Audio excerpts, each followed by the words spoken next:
Hello दोस्तों, नमस्कार। स्वागत है आपका एक और नई वीडियो में। किसी गांव में एक टूटा फूटा घर था। देखने में उसे लग रहा था कि ना तो इसकी कई सालों से मरम्मत हुई है, ना ही इस पर रंग रोगन कराया गया है। उसके अंदर एक बूढ़ी औरत रहा करती थी, जिसका इस दुनिया में कोई नहीं था। और आस पड़ोस वाले उसे खाने के लिए सामान दे दिया करते थे, और उसी वजह से उसका जीवन व्यतीत हो रहा था।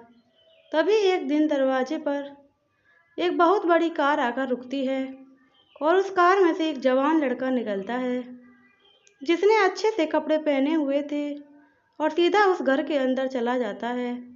और वहां जाने के बाद वह देखता है कि वह बूढ़ी औरत कुछ काम कर रही होती है। तभी वह जाकर उस बूढ़ी औरत के पैर पकड़कर जोर जोर से रोने लगता है, और कहता है कि आपकी वजह से मेरी जिंदगी बदल गई। अब इस सब को देखने के बाद बूढ़ी औरत सोच में पड़ जाती है, और वह सोचने लगती है कि यह लड़का कौन है, और मैंने इसकी ज़िंदगी कैसे बदल दी। आखिरकार कौन था वह लड़का, और कौन थी वह बूढ़ी औरत। जानने के लिए कहानी पूरी देखें। यह कहानी उत्तर प्रदेश के एक छोटे से गांव की है। वहाँ एक लीलावती नाम की महिला रहती थी। उसके पति का नाम रमेश था। रमेश मजदूरी करके अपने घर का भरण पोषण किया करता था। धीरे धीरे समय व्यतीत होता रहा, और उसकी शादी को 5 साल हो गए, लेकिन उन पर कोई संतान नहीं थी। धीरे धीरे कुछ और समय बीता, और कुछ समय बाद पता चला कि लीलावती को बच्चा होने वाला है। वह गर्भवती है। इस बात को सुनकर रमेश बहुत ज़्यादा खुश होता है, और वह मन ही मन बहुत प्रसन्न होता है कि अब हमारे संतान होगी, अब हमारा परिवार बढ़ जाएगा। धीरे धीरे समय व्यतीत होता गया। फिर उस बच्चे ने जन्म लिया। लीलावती ने एक लड़के को जन्म दिया। अब उस लड़के का नाम वह अमित रखते हैं। अब घर के अंदर एक और परिवार का नया सदस्य आ गया, तो रमेश को ज़्यादा मेहनत करनी पड़ती है, और इस तरह समय व्यतीत होता रहा। धीरे धीरे अरुण बड़ा होता है, और फिर वह 5 साल का हो जाता है। अब अरुण 5 साल का हुआ तो उसके पिता की बीमारी के चलते मौत हो गई। अब लीलावती इस बात से बहुत ज़्यादा परेशान रहा करती थी, और वह सोचती थी कि अब तो मेरे पति भी नहीं रहे, अब मैं घर का भरण पोषण कैसे करूँगी। लीलावती के मायके वाले उसको समझाते थे कि कोई बात नहीं, इस बच्चे को हम पाल लेंगे, तो दूसरी शादी कर ले, अभी ज़िंदगी बहुत लंबी पड़ी है, इस तरह से व्यतीत नहीं होगी। अब इस बात को जब लीलावती सुनती है तो उसे बहुत बुरा लगता है। वह अपने मायके वालों से कहती है कि ये मेरे पति की निशानी है, इसी के सहारे से मैं अपनी ज़िंदगी बिता लूँगी, पर दूसरे शादी नहीं करूँगी, ना ही कर सकती हूँ। उसके बाद लीलावती ने लड़के को पाल पोस कर बड़ा करने की ठान ली, और वहीं रहकर उस बच्चे की देखभाल करती रहती, खुद दूसरों के घरों में काम करती, और उससे अपने बच्चे का भरण पोषण करती। धीरे धीरे समय व्यतीत होता रहा, और वह लड़का भी बड़े होने लगा, लेकिन वह अपनी माँ की एक बात नहीं सुना करता था, और माँ जैसा भी कहती वह चुपचाप बैठ जाया करता था। वही करता था जो मन में आया करता।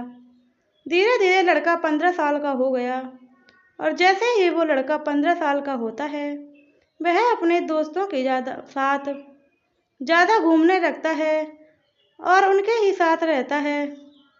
इस बात के लिए माँ उसे डांटा करती थी, और कहती फिर उसे कि बेटा, दोस्तों में नहीं घूमा करते, तेरे पिता नहीं हैं, लोग क्या कहेंगे कि इसकी माँ इसे संभाल नहीं पाई, और लड़का बिगड़ गया। लेकिन उसका लड़का उसकी एक बात नहीं मानता था, और अपनी माँ की बातों को अनसुना करता था। एक दिन वह अपने दोस्तों के साथ घूमने गया, और उनके साथ वह शराब पीकर आ गया। 15 साल की उम्र में वह शराब पीने लगा। शराब पीकर जैसे ही वह घर आता तो लीलावती को पता चला कि उसका बेटा शराब पीकर घर आया है। तो उनके बेटे को लीलावती ने अपने बेटे को बहुत पीटा। पीटने के बाद उसने अपने बेटे से कहा कि तेरे जैसे बेटे से अच्छा तो मुझे कोई बेटा ही नहीं होता, कम से कम मुझे ये दिन तो नहीं देखना पड़ता। रात में लीलावती ने अपने बेटे को बहुत पीटा। वह लड़का नाराज होकर घर के अंदर चला जाता है, और वहीं पड़ा रहता है। अब वह माँ थोड़ी देर इंतज़ार करती है कि अपने आप खाना खाने आ जाए, पर बेटा नहीं आता है। तो फिर लीलावती ही अपने बेटे के पास खाना लेकर जाती है तो उसे खिलाने लगती है। लेकिन वह लड़का अपनी माँ से नाराज़ था तो खाना खाने के लिए मना कर देता है। लेकिन लीलावती उसे ज़बरदस्ती डांट कर खाना खिलाती है, क्योंकि है तो माँ ही। अब वह खाना तो खा लेता है, लेकिन उनके अंदर अपनी माँ के लिए बहुत गुस्सा था, क्योंकि वह अभी 15 साल का था और उसके अंदर इतनी समझ नहीं थी कि माँ जी ने भी उसके साथ किया, उसके अच्छे के लिए किया। पूरी रात वह लड़का लेटे लेटे सोचता रहा। जैसे ही उसकी माँ की आंख लगती है, वैसे ही वो लड़का अपने कपड़े को एक थैली में भरता है, और जब वह रात के अंधेरे में निकला तो उसे कोई दिखाई नहीं देता, क्योंकि वह अंधेरा बहुत था। वह लड़का धीरे धीरे मेन रोड तक पहुंचता है, जो कि उसके गांव से 3 किलोमीटर दूर था। वहां तक पहुंचने में उसे सुबह हो चुकी थी। मेन रोड से जैसे तैसे वह लिफ्ट लेकर अपनी मजबूरियां बताकर वह एक बड़े शहर पहुंच गया। शहर में जाकर जैसे वहां की भीड़ देखी तो वह भीड़ देखकर चौंक गया और वह हैरानी में पड़ जाता है। वह इधर उधर लोगों को देखता है। वह शहर जाकर देखता है कि दुनिया चल रही है। दुनिया किसी के लिए रुकने वाली नहीं है। सभी लोग अपने अपने कामों में व्यस्त हैं। किसी को किसी से कोई मतलब नहीं है। अब उसे भूख लगती है तो वह एक होटल की तरफ जाता है और होटल वाले से कहता है, मेरा इस शहर में कोई नहीं है, क्या आप मुझे खाना दे सकते हो? उसके बदले में मैं अपना आपका पूरा काम कर दूंगा, जो काम आप कहोगे। होटल का मैनेजर पहले तो उससे मना कर देता है और फिर कहता है कि हम बच्चों से काम नहीं करवाते। लेकिन वो लड़का फिर जिद करने लगता है और हाथ जोड़कर विनती करता है कि मुझे खाने को दे दो, मेरे पास पैसे नहीं हैं, मैं तुम्हारे कोई काम कर दूंगा। मैनेजर को लड़के पर दया आ जाती है और उसे खाने को दे देता है और उस लड़के से कहता है कि खाना खाकर होटल के बर्तन साफ कर देना। लड़का वैसा ही करता है। जब काम खत्म हो जाता है तो वह लड़का दोबारा होटल मैनेजर के पास जाता है और कहता है कि साहब, मैं इस शहर में किसी को नहीं जानता। मैं अपने घर को छोड़कर आया हूँ। ना तो इस शहर में मेरे पास काम है और ना रहने के लिए छत है। यहाँ तक कि खाना भी नहीं है कि खाने तक को।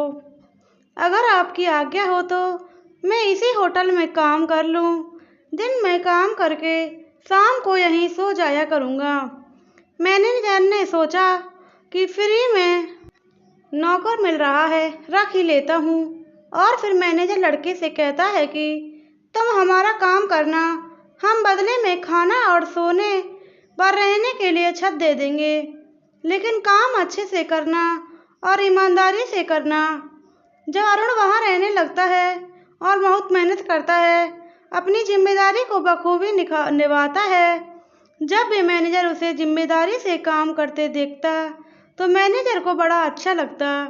मैनेजर सोचता कि यह तो काम को बड़े ही अच्छी जिम्मेदारी के साथ करता है, इसलिए मैनेजर अरुण से और भी काम करवा लिया करता था, जैसे बाजार से सामान, सब्जी लाना और लोगों को खाना परोसने का भी काम करवाया करता था। दिन भर वह होटल में काम करता और रात में वहीं सो जाया करता। काम के बदले में उसे खाना और होटल में रहने को मिलता। इसी तरह उसका समय व्यतीत होता गया। दिन निकलते गए, उसे पता ही नहीं चला कि 2 साल कब निकल गए। अब अरुण की उम्र 17 साल हो चुकी थी। एक दिन मैनेजर को कहीं काम से बाहर जाना था तो वह अरुण से बोला, बेटा तू ऐसा करना, इस होटल का अच्छे से ख्याल रखना और कोई भी कस्टमर आए तो उसे अच्छे से संतुष्ट करना। अरुण बोला, ठीक है बाबूजी, आप बेफिक्र होकर जाओ और अपना काम अच्छे से करके आओ। यहाँ की चिंता मत करना, मैं अच्छे से संभाल लूँगा। क्योंकि अरुण को काम करते 2 साल हो गए थे, उसे अच्छे से सब काम आ गया था और उसे यह भी पता चल गया था कि ग्राहकों को कैसे हैंडल करना है। मैनेजर 2 दिन की छुट्टी चला गया और अरुण ने पूरी अच्छी तरह से संभाला और ग्राहकों को भी संतुष्ट किया। अब 2 दिन बाद मैनेजर अपनी छुट्टी खत्म कर वापस होटल आता है तो वह देखता है कि अरुण ने होटल को बहुत अच्छे से मैनेज किया है और जो होटल के बाकी वर्कर थे उन्होंने भी बताया कि अरुण बहुत अच्छी तरह से काम करता है, कोई भी शिकायत का मौका नहीं देता। मैनेजर अरुण की तारीफ दूसरों से सुनकर बड़ा खुश हुआ और सोचने लगा कि अब तो मेरा काम और भी आसान हो गया है। अब इस सब के बाद होटल का मैनेजर बार बार छुट्टी जाने लगा। होटल की देखभाल के लिए अरुण को छोड़कर जाने लगा। अरुण भी होटल को संभालने के साथ साथ अपने और भी कामों में रुचि दिखाने लगा और अपनी मेहनत और ईमानदारी से सब कामों को सीखने लगा। ऐसे ही एक दिन फिर मैनेजर छुट्टी पर गया हुआ था और फिर अचानक उसी दिन होटल का मालिक होटल को देखने के लिए आ जाता है। तो वहां आकर मालिक देखता है कि मैनेजर की जगह कोई दूसरा काम कर रहा है और ग्राहकों को भी अच्छी तरह से संभाल रहा है। और जैसे ही होटल का मालिक होटल के अंदर आता है तो अरुण उससे पूछता है कि साहब आपको क्या चाहिए खाने में, और अच्छे व्यवहार से पेश आता है। अरुण को पता ही नहीं होता है कि यह आदमी इस होटल का मालिक है। होटल का मालिक एक टेबल पर बैठ जाता है और अपना ऑर्डर करता है। होटल का मालिक टेबल पर बैठकर जैसे ही अपने खाने का इंतजार करता है वैसे ही अरुण मालिक का खाना लगा देता है। और जैसे ही होटल का मालिक खाना खाने लगता है तो वह खाने में नकल निकालने लगता है। जैसे ही वो खाने में कमी निकालता है वैसे ही होटल का पूरा स्टाफ इकट्ठा हो जाता है। अरुण पूरी सिचुएशन को समझ जाता है और वह सिचुएशन को अच्छी तरह से हैंडल करने की कोशिश करता है। जैसे ही स्टाफ के सभी वर्कर वहाँ इकट्ठा होते हैं तो उसमें कुछ वर्कर पुराने होते हैं तो वो पहचान जाते हैं कि ये तो मालिक हैं, तो सभी वर्कर नमस्ते करने लगते हैं। जब सब लोग उस आदमी से नमस्ते करने लगते हैं तो अरुण हैरान हो जाता है यह सब देखकर। तो वह सभी वर्करों से पूछता कि ये कौन है, तो वह बोलते हैं कि ये होटल के मालिक हैं जो कभी कभार आते हैं। अब इस बात को सुनते ही अरुण को डर लगने लग जाता है और बिल्कुल शांत खड़ा हो जाता है। तभी होटल का मालिक अरुण की पीठ थपथपाता है कि शाबाश बेटा, तूने जो किया है वो अच्छा किया है। इसके बाद मालिक अरुण से पूछता है कि बेटा ये बता मैनेजर कहाँ हैं। तो सभी स्टाफ ने बताया कि कुछ दिनों से वो छुट्टी पर जाया करते हैं और जब वह छुट्टी पर जाते हैं तो अरुण को यहाँ छोड़ जाते हैं। वह रात में भी यहीं रहता है। अब तो मालिक ने अरुण का काम देख लिया था और स्टाफ से भी उसकी तारीफ भी सुन ली और उसकी ईमानदारी को भी देखा। जब सभी लोगों ने अरुण की मजबूरी मालिक को बताई, उसके पास घर नहीं है रहने के लिए इस शहर में, इसलिए यह यहाँ रहता है, तो मालिक को भी उसकी मजबूरी समझ में आ गई। मालिक ने तुरंत मैनेजर को फ़ोन किया और बोला कि अब यहाँ आने की ज़रूरत नहीं है, मैंने दूसरा मैनेजर रख लिया है। और वह अरुण से कहता है कि आज से तुम इस होटल के मैनेजर हो, पर बेटा एक बात हमेशा ध्यान रखना, तुमको काम ऐसी ही लगन और ईमानदारी के साथ करना है और इसके बाद तुम्हारे लिए और कुछ भी है। होटल का मालिक और कुछ भी बोलकर शांत हो जाता है। उस होटल के मालिक के और भी कई जगह होटल थे, पर जिस होटल का अरुण मैनेजर था वह होटल सबसे ज़्यादा तरक्की पर था। इस सब को देखकर होटल का मालिक भी हैरान था कि इसी होटल की तरक्की ज़्यादा होती है क्योंकि यह लड़का ज़्यादा मेहनती है, यह इतनी मेहनत करता है, इसलिए इस पर ग्राहक भी अच्छे आते हैं और कमाई भी अच्छी होती है। फिर एक दिन होटल का मालिक अरुण को अपने घर बुलाता है। अरुण भी घर पहुंच जाता है। होटल के मालिक का घर बहुत ही बड़ा और शानदार था। बहुत ही सुंदर तरीके से बना हुआ था। उसके पास कई गाड़ियां और उसके घर में नौकर भी काम करते थे। दोनों पति पत्नी उस घर के अंदर रहा करते थे। अब अरुण जैसे ही घर के अंदर जाता है तो वहाँ होटल का मालिक और उसकी पत्नी खाना खा रहे होते हैं। तो मालिक अरुण को भी टेबल पर बिठा लेता है और अरुण से कहता है कि बेटा, तुम जिस होटल में काम करते हो उसकी बिक्री ज़्यादा बढ़ गई है। मेरे और भी होटल हैं और मैं चाहता हूँ कि तुम सभी को इसी तरह मैनेज करो और इसी तरह चलाओ। अब अरुण इस बात को सुनकर और भी खुश हो जाता है। अरुण अपने मालिक से अपनी तारीफ सुनकर बहुत खुश हो जाता है। अरुण अपने मालिक से अपनी तारीफ सुनकर इतना खुश होता है कि वो कुछ समझ ही नहीं पाता है और कहता है कि मालिक जैसा आपका मन हो। उसके बाद अरुण सभी होटलों की देखभाल अपने आप करने लगता है। सभी होटलों का काम खुद ही देखने लगा।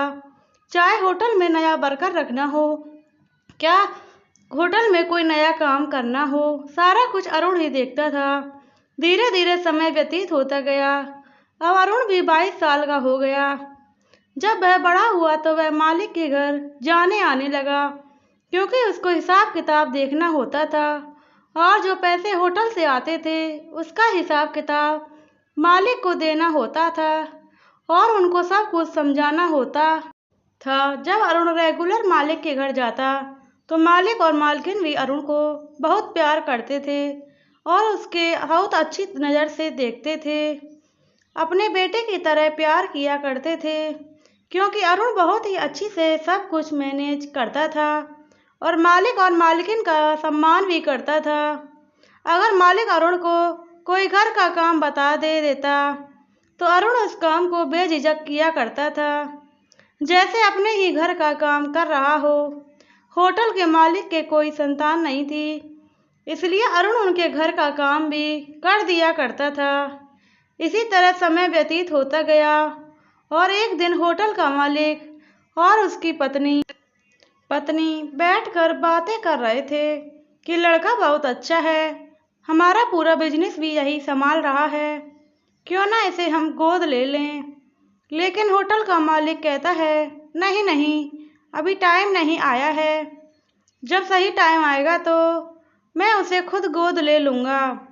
धीरे धीरे समय व्यतीत होता गया। फिर कुछ दिन बाद होटल के मालिक की पत्नी की मौत हो गई। पत्नी की मौत के बाद होटल का मालिक अकेला महसूस करता है और अंदर से टूट जाता है और फिर वह बीमार रहने लगता है। और फिर एक दिन अरुण से कहता है कि बेटा, अब तू ऐसा करना, होटल में मत रहा कर, आज से तू मेरे घर पर सोया कर। मेरा इस दुनिया में तेरे सिवा कोई नहीं बचा, मुझे घर खाने को दौड़ता है। तो अरुण अपने मालिक की बात मान जाता है। अब वह रोज सुबह शाम होटल को जाता और शाम को मालिक के घर पर ही रहता और वहीं पर खाना खाता। लेकिन फिर भी होटल की मालिक की तबीयत दिन पर दिन और भी खराब होने लगी, क्योंकि उन्हें अपने पत्नी के मरने का गम अंदर ही अंदर खाए जा रहा था, जिसके कारण वह बहुत ही बीमार रहने लगे।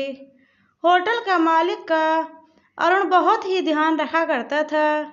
जब शाम को मालिक का सोने का समय होता तो अरुण उनके पैर दबाया करता और दिन में भी बहुत अच्छे से ध्यान रखा करता। एक दिन रोज की तरह ही अरुण अपने मालिक के पैर दबा रहा था तो मालिक ने अरुण से बोला कि बेटा, इतने दिन से तुम हमारे यहाँ काम कर रहे हो, तुमने कभी अपने बारे में नहीं बताया कि तुम कहाँ के हो, यहाँ क्या करने आए थे, तुम्हारे घर में कौन कौन है, तुम अपने घर क्यों नहीं जाते, मैं इन सब चीज़ों के बारे में जानना चाहता हूँ। तब अरुण अपनी सारी कहानी होटल के मालिक को सुनाता है। जब मैं 5 साल का था तो मेरे पिता की मौत हो गई। मेरी माँ ने मुझे पाल पोस कर बड़ा किया, पर मैंने कभी अपनी माँ की परवरिश को समझा ही नहीं और मैं अपने दोस्तों के साथ इधर उधर घूमने लगा। पढ़ाई नहीं करता था। 15 साल की उम्र में एक दिन अपने दोस्तों के साथ शराब पीता हूँ और शराब के नशे में घर आता हूँ तो मेरी माँ मुझे बहुत मारती है। उसके बाद गुस्से में घर छोड़कर लिफ्ट लेकर इस शहर में आ जाता हूँ और यहीं काम करने लगता हूँ। जब से अभी तक मैं यहीं काम करता हूँ। जब होटल का मालिक अरुण की पूरी कहानी सुनता है तो उसकी आंखों में आंसू आ जाते हैं कि कैसे वह अपनी बूढ़ी माँ को छोड़कर यहाँ चला आया। होटल का मालिक भावुक होकर कहता है कि बेटा, क्या तुमने कभी अपनी माँ की खबर लेने की कोशिश नहीं की? तो अरुण कहता है कि नहीं मालिक, कुछ दिन से ना तो मैंने अपने गांव जाने की कोशिश की और ना ही अपनी माँ की खबर लेने की कोशिश की कि मेरी माँ कहाँ है, किस हालत में है।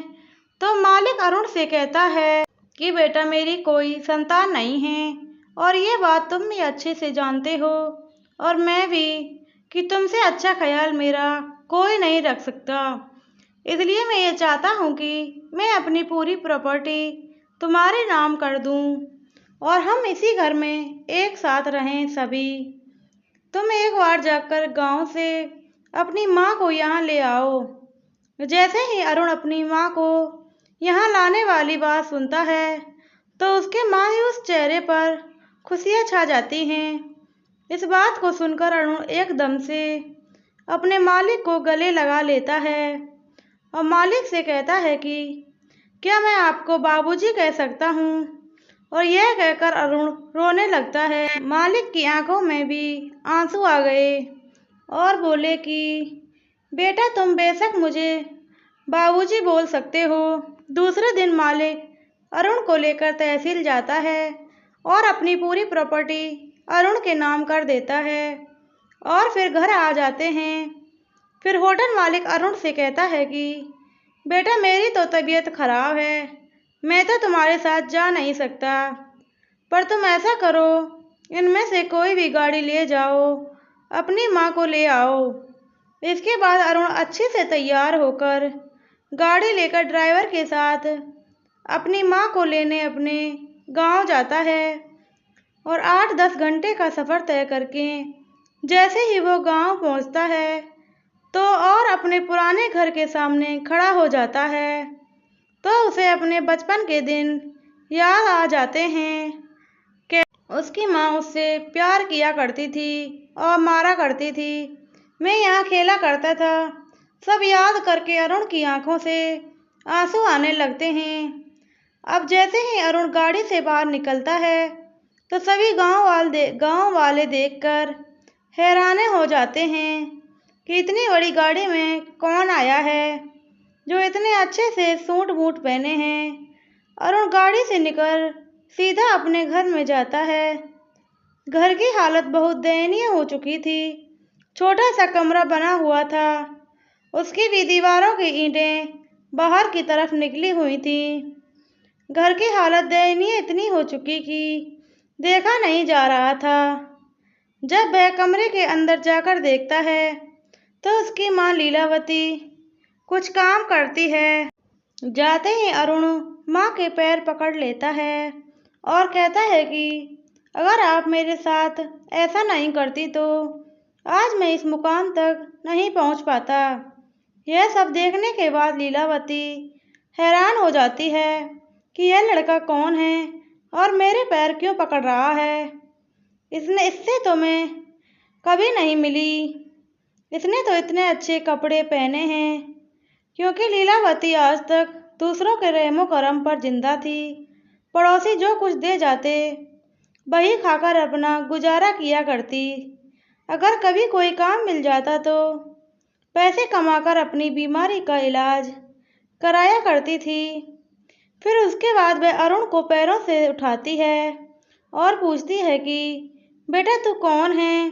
तभी अरुण अपनी माँ के गले लग जाता है और कहता है कि माँ, मैं तेरा अरुण हूँ। जो 10 साल पहले इस घर को छोड़कर चला गया था। जैसे ही वह यह सुनती है तो वह हैरान हो जाती है, क्योंकि जब अरुण घर छोड़कर गया तो लीलावती ने बहुत ढूंढने की कोशिश की थी, पर जब 3-4 साल तक ढूंढने के बाद भी अरुण नहीं मिला तो उसने ढूंढना बंद कर दिया। उसने अपने बेटे को मरा समझ लिया था। उसने उम्मीद करना छोड़ दिया था कि अब कभी अरुण उनकी ज़िंदगी में वापस लौटेगा। जब इतने सालों बाद अपने बेटे को देखती है तो एकदम से भावुक हो जाती है और फूट फूट कर रोने लगती है और रोते हुए उसे कसकर गले लगा लेती है और कहती है कि बेटा, तूने ये अच्छा नहीं किया। जो ज़िंदगी के इतने साल मैंने तेरे विलाप में बीत गए। तुम्हारे जाने के गम में मेरी बहुत हालत बुरी हो गई। जब अरुण घर के अंदर गया तो वह आस पड़ोस के लोग भी जो लीलावती की मदद किया करते थे, वो भी वहां जमा हो गए। जब उन्हें पता चला कि ये तो इसका बेटा है जो बहुत साल पहले इसे छोड़कर गया था, तो उनके चेहरे पर भी खुशी की चमक आ जाती है और सभी कहते हैं, चलो अच्छा हुआ इस बेचारी का बुढ़ापे का सहारा मिल गया।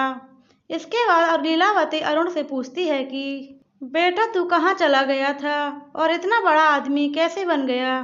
इसके बाद अरुण ने अपनी कहानी अपनी माँ और गांव वालों को बताई। फिर अरुण ने अपनी माँ से कहा कि माँ, मालिक आपसे मिलना चाहते हैं और मालिक ने साफ कहा है कि अपनी माँ को अपने साथ लेकर ही आना है। उसके बाद लीलावती अरुण के साथ जाने को तैयार हो जाती है और गांव वाले मिलकर अरुण को माँ को विदा करते हैं और गाड़ी में बिठा देते हैं। उसके बाद अरुण अपनी माँ को लेकर मालिक के पास पहुँचता है और जैसे ही लीलावती मालिक के घर पर जाती है तो मालिक देखकर उनके पैर छूने लगता है और वह बोलता है कि धन्य हो आप जिसने अरुण जैसे बेटे को जन्म दिया। जब लीलावती इस बात को सुनती है तो उसकी आंखों में आंसू आ जाते हैं। इसके बाद अरुण, उसकी माँ लीलावती और मालिक सभी मिलकर रहा करते थे। लीलावती कभी कभी गांव भी जाया करती थी, अच्छे कपड़े पहनकर, अच्छे से गाड़ी में बैठकर। जिन लोगों ने उसका बुरे वक्त में साथ दिया था उन लोगों से घंटों बात किया करती थी। जब अरुण भी अपने गांव आता था सभी से अच्छे से सम्मान के साथ बात किया करता था और उन लोगों का एहसान वह जिंदगी भर नहीं भूलेगा। यही सभी गांव वालों से कहा करता था। तो दोस्तों, यह थी अरुण की कहानी, जिसकी माँ ने पिटाई लगाई तो वह घर से भाग गया और बड़ा आदमी मर गया। इस कहानी से हमें ये सीख मिलती है कि अगर हमारे माँ बाप हमें किसी काम को करने से रोक रहे हैं या हमें पिटाई लगा रहे हैं कि ये काम गलत है, इसको मत करो, तो वह सही है। हमें अपने माँ बाप की बात हमेशा माननी चाहिए। अगर उसकी माँ उसे नहीं पीटती तो शायद आज वो एक शराबी होता जो गली गली घूमता और अपनी ज़िंदगी बर्बाद कर लेता। प्लीज़ दोस्तों, वीडियो अच्छी लगी हो तो कमेंट ज़रूर बताएं। कमेंट में ज़रूर लिखें कि आपको वीडियो कैसी लगी। वीडियो अच्छी लगी चैनल को सब्सक्राइब करें, वीडियो को लाइक करें, शेयर करना बिल्कुल ना भूलें, बेल आइकन को प्रेस करें जिससे आगे आने वाली वीडियो के नोटिफिकेशन सबसे पहले आप तक पहुँचे। मिलते हैं आपको आगे आने वाली एक और नई वीडियो में। जय श्री राम, राधे राधे, जय श्री कृष्णा, जय माता दी।